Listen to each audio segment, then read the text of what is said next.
पल दूर न रहत रही, साथ न छूटी कहत रही। और तने बात भगवान कहाँ चली गई हमर जान।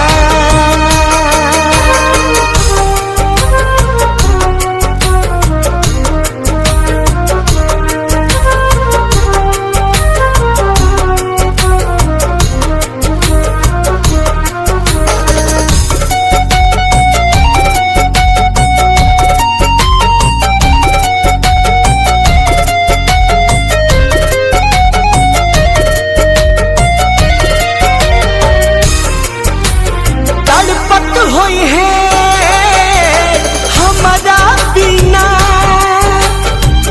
गिरत होई आँखिया से पानी।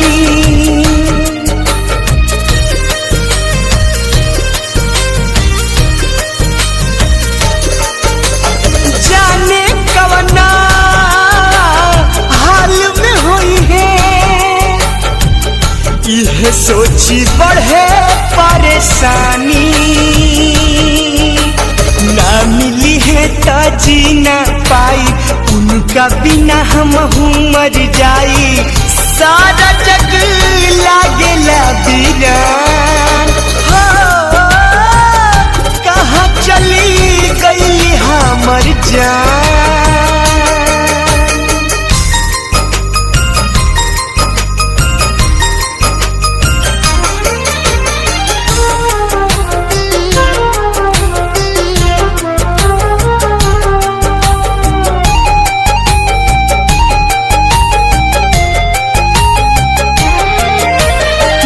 बन खोजनी ताल तलैया, कतही नयली नजरिया।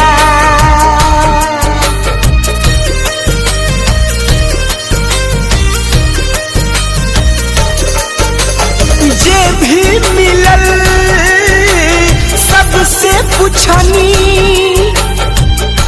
केहू बतावे न खबरिया।